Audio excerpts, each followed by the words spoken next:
Hi students, unit 4 electromagnetic induction and alternating current ये चल रहा था और इसमें हम डिस्कस कर रहे थे अल्टरनेटिंग करंट को। आज हम लोग एक बहुत ही इम्पॉर्टेंट टॉपिक डिस्कस करने वाले हैं फेजर डायग्राम के बारे में, जिसके बारे में बहुत से स्टूडेंट्स कंफ्यूज रहते हैं, बना नहीं पाते हैं फेजर डायग्राम। तो वो मैं आपको बता रहा हूँ फेजर डायग्राम कैसे बनाते हैं।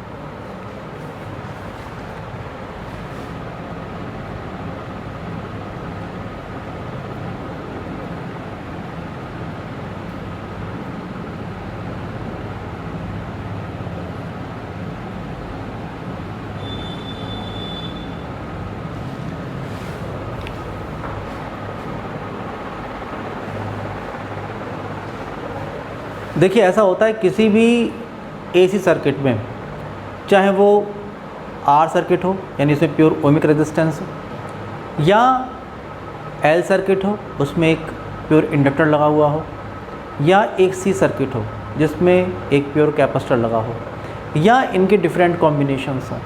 उसमें अगर हम लोग उसके अक्रॉस जो भी कॉम्बिनेशंस हैं या कोई भी एक एलिमेंट अगर है, तो एलिमेंट का मतलब आर, एल या सी, ये एलिमेंट होते हैं एसी सर्किट्स के। अगर किसी भी एक एलिमेंट के अक्रॉस या उनके डिफरेंट कॉम्बिनेशन के अक्रॉस अगर मैं एक एसी सोर्स लगाता हूँ, एसी सोर्स का मतलब ये हुआ कि अल्टरनेटिंग करंट सोर्स या अल्टरनेटिंग वोल्टेज सोर्स लगाता हूँ, तो आप देखेंगे कि उसके अक्रॉस एक अल्टरनेटिंग पोटेंशियल डिफरेंस एस्टेब्लिश हो जाएगा और उस सर्किट में एक अल्टरनेटिंग करंट फ्लो होने लगेगी। ये होता है। और आपने ये देखा कि जो फ्रीक्वेंसी अल्टरनेटिंग वोल्टेज की होगी वही फ्रीक्वेंसी अल्टरनेटिंग करंट की होगी। लेकिन ये ज़रूरी नहीं है कि जिस वक्त वोल्टेज ज़ीरो पर हो करंट भी ज़ीरो पर हो। ये भी ज़रूरी नहीं है कि जिस वक्त वोल्टेज अपनी पीक वैल्यू पर हो करंट भी अपनी पीक वैल्यू पर हो। ये सब बातें ज़रूरी नहीं होती हैं। तो तीन तरह के सर्किट मैं आपको बताऊंगा, फेजर डायग्राम बताऊंगा तीन तरह के सर्किट के बारे में। एक सर्किट तो ऐसा होगा कि जहां पर वोल्टेज और करंट जो होंगे वो सेम फेज़ में होंगे। सेम फेज़ का मतलब ये हुआ कि उनके बीच जो फेज़ डिफरेंस है वो ज़ीरो होगा। 11th क्लास में फेज़ डिफरेंस और फेज़ के बारे में आप लोगों ने पढ़ रखा होगा सिंपल हार्मोनिक मोशन वाले चैप्टर में। अगर नहीं पढ़ा है तो आप उसको ठीक तरीके से स्टडी कर लीजिए, वरना प्रॉब्लम होगी। तो मैं बता रहा था आप लोगों को कि पहली बात ये फर्स्ट सर्किट वो है जिसमें वोल्टेज और करंट सेम फेज़ में है। इसका मतलब जो फेज़ डिफरेंस है वोल्टेज और करंट के बीच में वो ज़ीरो है, यानी कि जब करंट ज़ीरो है वोल्टेज भी ज़ीरो है, जब वोल्टेज मैक्सिमम है करंट मैक्सिमम है, जब फिर से वोल्टेज मैक्सिमम हुआ करंट फिर से मैक्सिमम हो गई, जब वोल्टेज ने अपनी डायरेक्शन चेंज करके वोल्टेज पहुँच गया नेगेटिव डायरेक्शन में मैक्सिमम वैल्यू पर, तो करंट भी अपनी डायरेक्शन चेंज करके नेगेटिव डायरेक्शन में मैक्सिमम वैल्यू पहुंच गई है। फिर जब वोल्टेज ज़ीरो हो गया करंट भी ज़ीरो हो गई, तो ये होता है सेम फेज़ में होना। एक सर्किट तो ये होता है। उस टाइम वोल्टेज और करंट जो होते हैं वो सेम फेज़ में होते हैं या कहे जाते हैं। दूसरा सर्किट वो होता है कि टाइम पीरियड सेम होगा वोल्टेज और करंट का। अल्टरनेटिंग वोल्टेज और करंट का जो टाइम पीरियड होगा वो सेम होगा, इसलिए फ्रीक्वेंसी भी सेम होगी। एक सेकंड में जो नंबर ऑफ़ साइकिल कंप्लीट करेंगे वो दोनों इक्वल कंप्लीट करेंगे। लेकिन ऐसा नहीं होगा कि जब वोल्टेज ज़ीरो होगा तो करंट भी ज़ीरो हो, जब वोल्टेज मैक्सिमम होगा तो करंट भी मैक्सिमम हो, ऐसा नहीं होगा।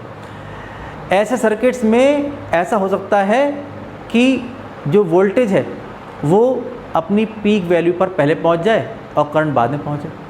तो ऐसे सर्किट्स जहां पर वोल्टेज अपनी पीक वैल्यू पर पहले पहुंच जाता है और करंट बाद में पहुंचती है, ऐसे सर्किट जो होते हैं उसमें V लीड करता है और I लैग करती है। जो पीक वैल्यूज़ दोनों की होती हैं उनके बीच जो भी फेज़ डिफरेंस होता है उसको हम फाई से रिप्रेजेंट करते हैं और उसको फेज़ एंगल से, जो फेज़ डिफरेंस का एंगल है उससे रिप्रेजेंट कर देते हैं।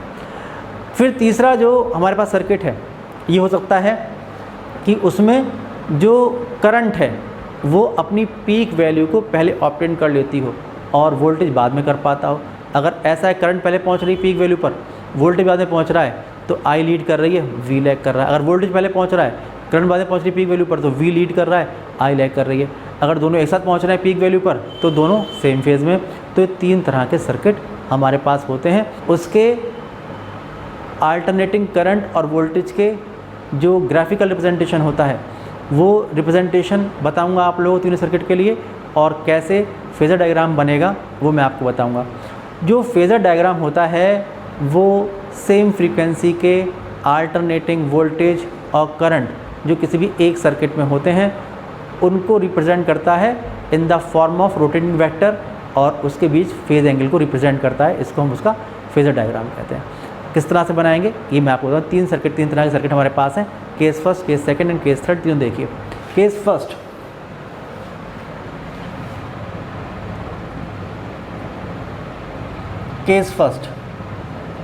केस फर्स्ट ये when V and I are in the same phase,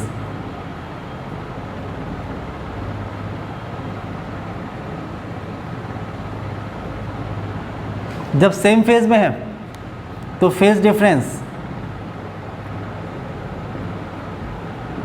जो फाई से रिप्रेजेंट करते हैं वो होगा ज़ीरो, फेज डिफरेंस ज़ीरो होगा।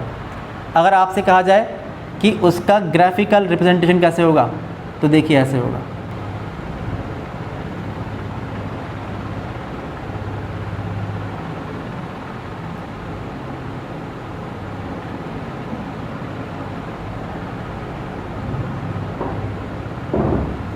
आप देखेंगे कि ये V0 को रिप्रेजेंट करेगा, ये माइनस V0 को रिप्रेजेंट करेगा। और अगर इसी पर हम लोग करंट को ड्रॉ करना चाहते हैं तो करंट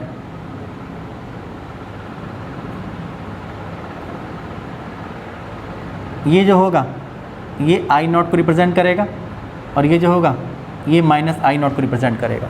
तो आप देख रहे हैं कि यहाँ पर वोल्टेज और करंट दोनों एक साथ पहुँच रहे हैं अपनी पीक वैल्यू पर, इसलिए फेज़ डिफरेंस है ये कितना है, ज़ीरो। ये फेज़ डिफरेंस है ज़ीरो। अगर मैं आपसे कहूँ कि भाई इस वक्त वोल्टेज और करंट की जो वैल्यूज़ होंगी कितनी होंगी, तो आप देखेंगे कि ये दोनों साइन कर्व हैं। तो वोल्टेज अगर है V is equal to V0 sine omega T, तो जो करंट होगी वो होगी I is equal to I0 sine omega t.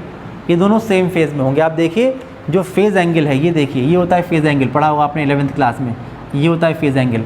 ये फेज़ एंगल जो है ये सेम है, इसे दोनों सेम फेज़ में होंगे। अब आप देखिए इसका फेज़र डायग्राम कैसे बनाएंगे।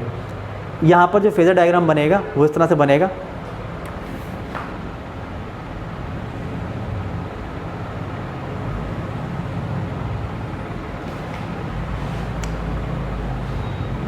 ये एक्स एक्सिस है सपोज।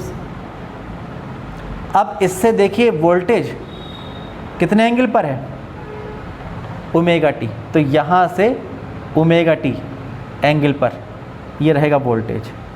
ब्लैक कलर से मैंने वोल्टेज को रिप्रेजेंट किया हुआ था ग्राफ में, ये ब्लैक कलर से, तो मैंने ब्लैक कलर से ही बनाया वोल्टेज। कितना एंगल है भाई, ये जो एंगल है ये है ओमेगा टी, और इसकी पी वैल्यू कितनी है, ये है V0। ओके, इसका जो प्रोजेक्शन है वर्टिकल या वाई एक्सिस पर, अगर आप इसका प्रोजेक्शन देखेंगे ये, तो जो प्रोजेक्शन होता है ये इसकी जो इंस्टेंटेनियस वैल्यू है उसको रिप्रेजेंट करता है। आप कहीं कैसे करता है आप देख लीजिए, चेक कर लीजिए। आप देखिए कि अगर ये एंगल ओमेगा टी है तो ये एंगल ओमेगा टी हो गया, समझते जाइएगा। अगर ये एंगल ओमेगा टी है तो ये एंगल ओमेगा टी हो गया। जब ये एंगल ओमेगा टी हो गया तो इसमें आप साइन देखिए कि साइन ओमेगा टी या साइन थीटा, तो sine omega t is equal to V upon V0। Sine omega t is equal to V upon V0। तो V कितना हो गया, V is equal to V0 sine omega t. समझ रहे हैं, ये हो जाएगा। दोबारा देख लीजिए समझ में नहीं आया तो। अगर ये ओमेगा टी तो ये एंगल ओमेगा टी, इस ट्रायंगल में sine theta is equal to V upon V0। तो V upon V0 is equal to sine omega T, तो V is equal to V0 sine omega t. ये हो गया। उसके बाद करंट की हम लोग बात करते हैं। करंट कितनी है, I is equal to I0 sine omega t. कितने एंगल पर है, ओमेगा टी एंगल पर है। जब ओमेगा टी एंगल पर है तो यहाँ से आप चलिए ओमेगा टी एंगल पर, इसका मतलब इसी डायरेक्शन में एंगल है।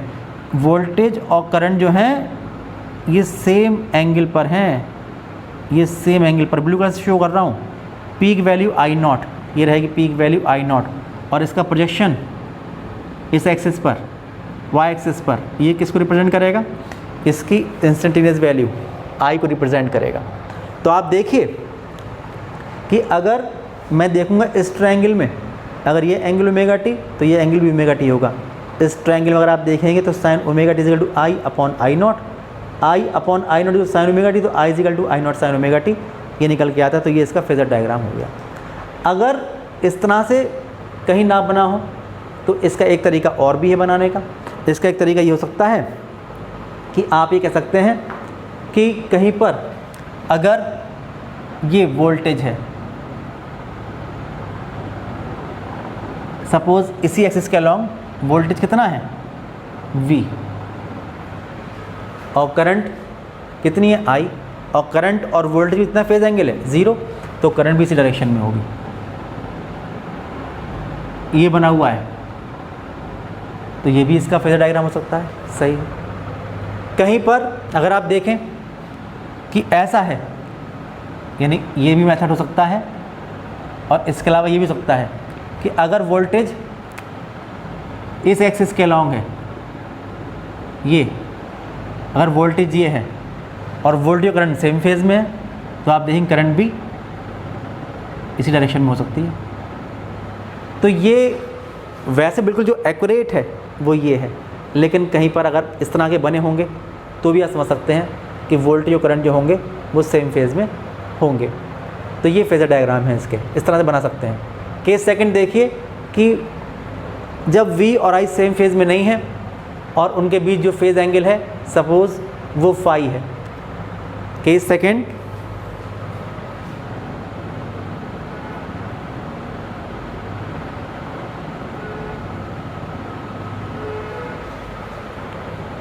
Case second, when phase difference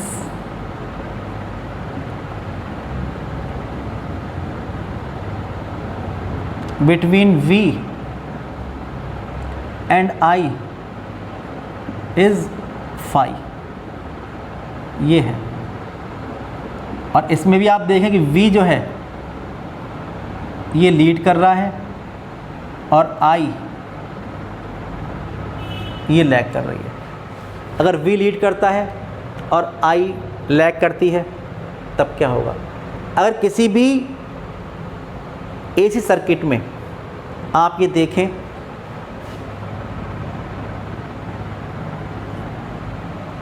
जो ग्राफ आपको नज़र आ रहा है वो इस तरह का ग्राफ हो कि यह है वोल्टेज और यह है टाइम।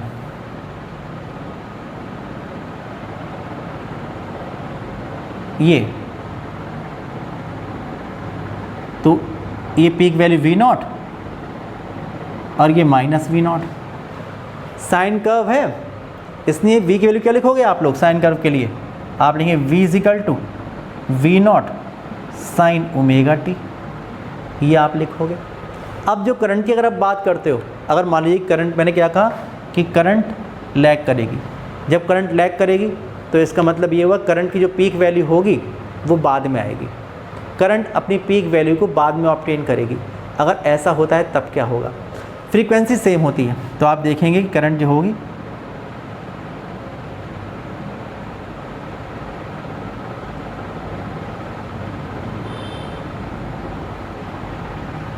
ये चलेगी इस तरह से। आप देख रहे हैं करंट की जो पीक वैल्यू निकल के आ रही है वो ये आ रही है, ये आ रही है I नॉट। आप देखिए आ रही है माइनस I नॉट, नज़र आ रहा होगा आप लोगों को। आप देखिए ये करंट की पीक वैल्यू है वोल्टेज की, और ये जो फेज एंगल है, ये जो फेज एंगल है इन टर्म्स ऑफ टी की बात कर रहे हैं हम लोग। अगर यहाँ पर थीटा लिखेंगे तो ये फेज एंगल होगा, अगर थीटा के टर्म में लिखेंगे, क्योंकि आप जानते हैं जो ओमेगा टी होता है वो थीटा ही तो होता है। तो ये जो फेज एंगल है ये, अगर ये थीटा है, क्योंकि ये पूरा कितना एंगल होता है, ये होता है 2 पाई। अगर मैं आपसे कहूँ कि ये थीटा है, थीटा टर्म में लिख दिया मैंने, ये थीटा है, ये थीटा है, तो टोटल कितना होता है यहाँ से यहाँ तक एंगल? ये 2 पाई। ये कितना होता है? ये होता है 2 पाई। आपको ध्यान होगा, मैंने बताया था आप लोगों को 11वीं क्लास में कि जो फेज़ डिफरेंस होता है वो 2 के टर्म में होता है, या तो एंगल के टर्म में होता है या टाइम के टर्म में होता है। तो इस तरह से यहाँ पर एंगल हम लोग बात कर रहे हैं, तो जो फेज़ एंगल होगा हमारे पास, वोल्टेज मैक्सिमम करंट के बीच जो भी एंगल होगा, ये जो होगा ये इनका फेज़ डिफरेंस होगा। आप देख रहे हैं कि यहाँ पर जो वोल्टेज है ये लीड कर रहा है और जो करंट है ये लैग कर रही है। कितने एंगल से लैग कर रही है? आप देखिए, वोल्टेज शुरू हो गया, करंट अभी स्टार्ट नहीं हुई, करंट पीछे से स्टार्ट होकर आ रही है, क्योंकि करंट अपनी पीक वैल्यू बाद में पहुंच रही है। तो नेचुरल सी बात है, जब वोल्टेज स्टार्ट हो गया तो करंट स्टार्ट जो है वो नीचे से स्टार्ट हुई है, पीछे से स्टार्ट हुई है, इसलिए जो आई होगा, क्योंकि आप देख रहे हैं फेज़ डिफरेंस जो है, ये फेज़ डिफरेंस कितना है? फाई है, तो आई इज इक्वल टू होगा i not into sine omega T minus phi. यहाँ पर वोल्टेज लीड कर रहा है और करंट लैग कर रही है। अगर हम लोगों को इसका फेज़र डायग्राम प्रिपेयर करना है तो हम लोग प्रिपेयर कर सकते हैं। उस डायग्राम को प्रिपेयर करने के लिए आप देखेंगे इसका जो फेज़र डायग्राम होगा ये इस तरह से होगा कि अगर ये एक्स एक्सिस है तो आप देखेंगे यहाँ से जो वोल्टेज है कितने एंगल पर है? Omega T. तो वोल्टेज ब्लैक कलर से रिप्रेजेंट कर रहा हूँ।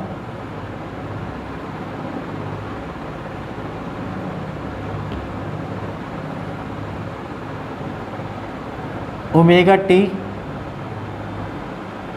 एंगल पर ये इसकी पीक वैल्यू है वी नॉट, और जो इसका प्रोजेक्शन होगा इस वाई एक्सिस पर ये इसकी इंस्टेंटेनियस वी को रिप्रेजेंट करेगा, इंस्टेंटेनियस वैल्यू वी को रिप्रेजेंट करेगा। बताया था मैंने भी आप लोगों को कि अगर ये एंगल ओमेगा टी तो ये एंगल ओमेगा टी, इसमें लगाएंगे sine omega t v upon we not, तो v is equal to we not sine omega t, ये निकल के आती है वैल्यू। फिर आप देखिए कि जो करंट है वो current I is equal to I not sine omega T minus phi, तो जो भी एंगल ओमेगा टी है उससे फाई एंगल पीछे होगी। अगर ये एंगल यहाँ से ये ओमेगा टी है तो इसमें से फाई कुछ कम कर दीजिए। अगर आपने फाई कम कर दिया, अगर आपने फाई कम कर दिया, यहाँ पहुँच गया। अगर ये एंगल ओमेगा टी था तो ये एंगल कितना हो गया? ये एंगल हो गया ओमेगा टी माइनस फाई, ये एंगल हो गया। और आप देखिए ब्लू कलर से मैंने करंट को रिप्रेजेंट किया है। इसकी जो पीक वैल्यू है वो कितनी है? आई नॉट, और इसका जो प्रोजेक्शन होगा इस एक्सिस पर ये कितना होगा? आई होगा। अब अगर आप इस ट्रायंगल में देखेंगे, इस ट्रायंगल में अगर आप देखेंगे तो अगर ये angle omega T minus phi तो ये भी ओमेगा टी माइनस फाई, तो sine omega T minus phi आप देखें तो आई अपॉन आई नॉट, तो आई is equal to I not sine omega T minus phi. ये इसका फेज़र डायग्राम हो गया। ठीक है, समझ पा रहे होंगे मेरे ख्याल से। अगर आपसे कहा जाए कि कभी कभी ऐसा भी होता है कि वोल्टेज लीड कर रहा है और करंट लैग कर रही है, लेकिन ग्राफिकल रिप्रेजेंटेशन ऐसा नहीं है, किसी और तरीके का है, तो आप देखिए वो बता दूं मैं आप लोगों को कि अगर कहीं पर आप देख रहे हैं फॉर अनदर केस कि अगर यह है V और यह है थीटा या T, और इसी पर आपने करंट बना दी पहले, और करंट का ग्राफ ये है,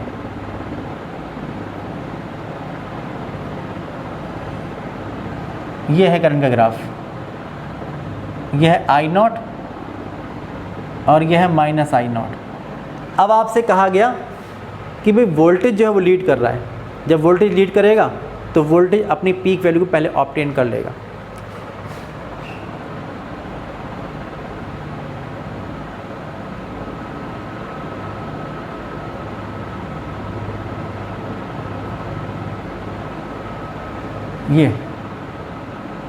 ये ग्राफ है, यहाँ से स्टार्ट हुआ,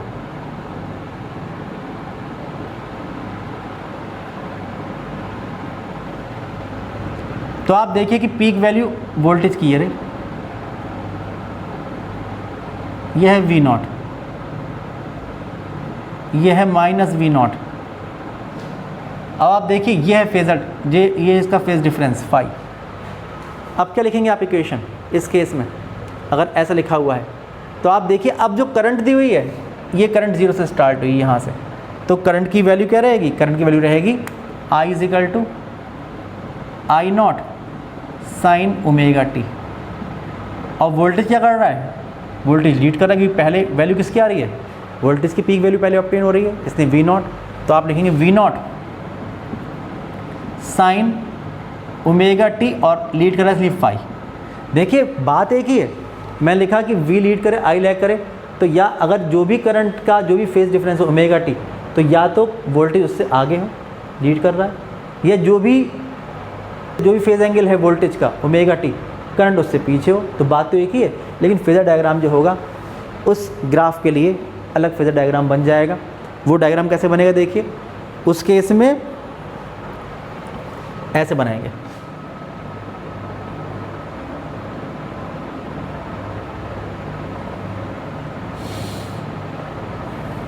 current omega T, current omega T जो भी एक्स एक्सिस है, करंट ओमेगा टी एंगल पर है, और जो इसका प्रोजेक्शन है यहाँ, ये इसकी इंस्टेंटेनियस वैल्यू आई को रिप्रेजेंट कर रहा है। अगर आप इस ट्रायंगल में देखेंगे तो आप देखेंगे कि ये ओमेगा टी, तो ये ओमेगा टी, तो sine omega t is equal to I upon I naught, ये निकला ये इक्वेशन।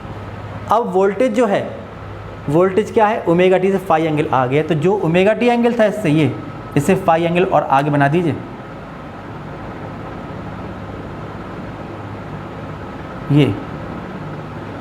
ये होगा वी नॉट, और जो इसका प्रोजेक्शन होगा ये वी को रिप्रेजेंट करेगा, और जो ये एंगल होगा, ये एंगल ये कितना होगा, ये ओमेगा टी, तो ये ओमेगा टी प्लस फाई ये हो जाएगा।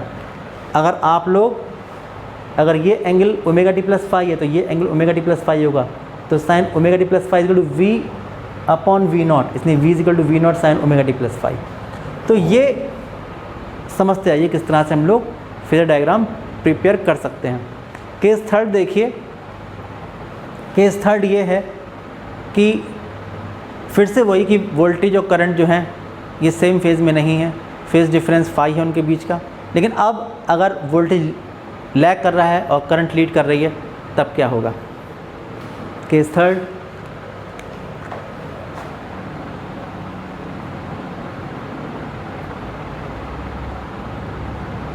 केस थर्ड, यहाँ पर जो वोल्टेज है ये लैग कर रहा है, जो करंट है ये लीड कर रही है, और जो फेज़ डिफरेंस है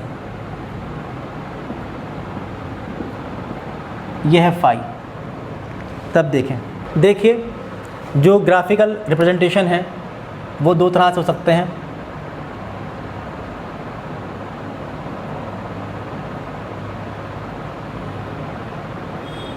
ये एंगल थीटा, ये वोल्टेज V, और ये साइन कर्व है।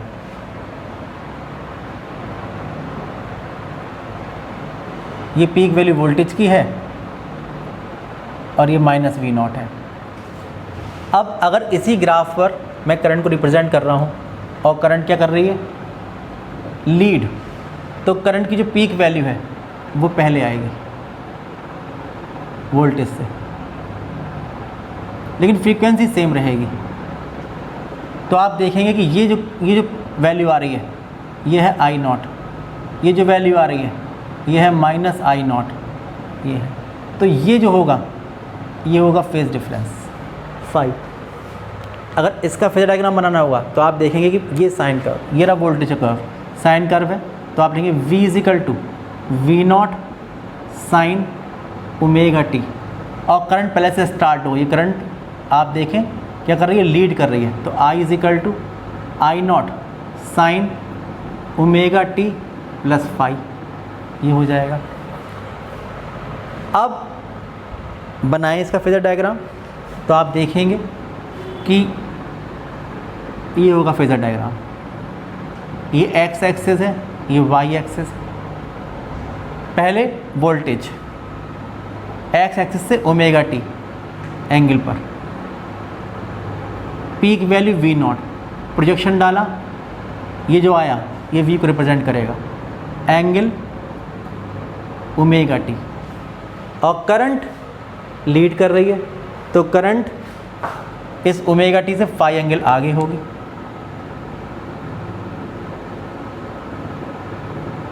ये होगी, ये होगा आई नॉट, और जो ये एंगल होगा ये होगा ओमेगा टी प्लस फाई, ये एंगल हो जाएगा। और जो इसका प्रोजेक्शन होगा वाई एक्सिस पर, ये आई को रिप्रेजेंट करेगा। आप देखेंगे जब ये एंगल होगा ओमेगा टी प्लस फाई, तो sine omega T plus phi इस ट्रायंगल में आई अपॉन आई नॉट, तो I equal to I not sine omega T plus phi, ये हो जाएगा। आप देखिए कि जिस तरह से इस केस में ये था और उसके बाद आपने देखा कि इस केस में ये था, तो बिल्कुल ऐसे यहाँ पर आप देखिए कि अगर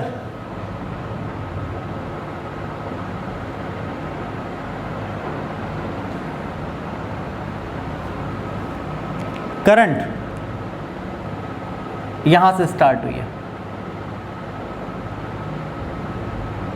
ये है आई नॉट और ये है माइनस आई नॉट, और वोल्टेज क्या कर रहा है, लैग।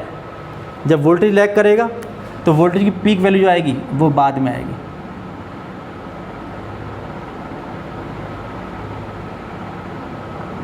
ये होगा, तो आप देखिए वोल्टेज जो कि पीक वैल्यू होगी होगी वी नॉट, ये होगी माइनस वी नॉट, ये होगा। और जो फेज़र एंगल होगा, जो फेज़ डिफरेंस होगा, ये होगा फाई।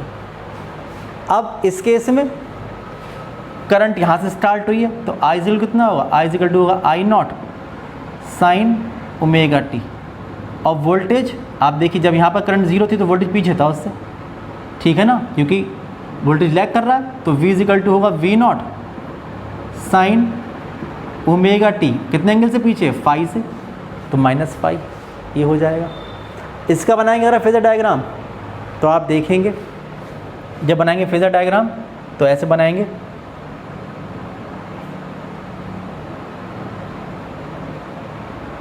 ये एक्स एक्सिस, ये वाई एक्सिस। पहले करंट बनाएंगे, करंट एक्स एक्सिस से ओमेगा टी एंगल पर,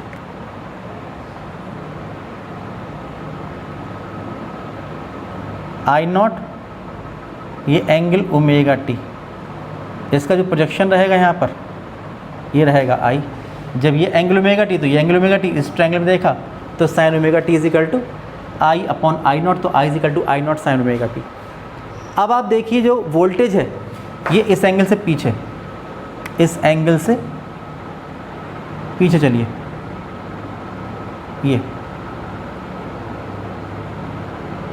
ये वी नॉट,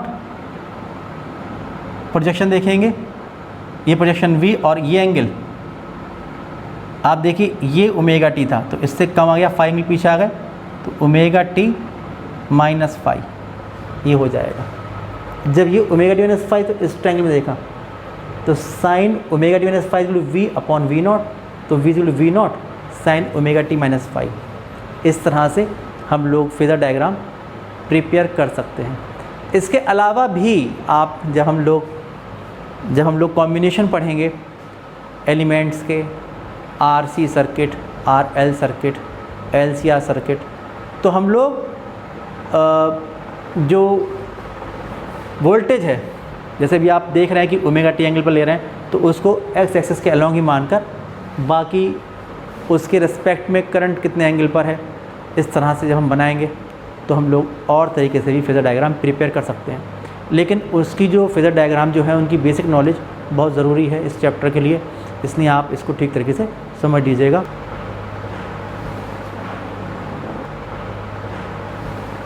आज के वीडियो में इतने रखते हैं, नेक्स्ट वीडियो में हम लोग एसी सर्किट्स को डिस्कस करेंगे। शुरू में basic circuits, R, L and C circuit, और उसके बाद उनके कॉम्बिनेशंस। तब तक के लिए बाय बाय।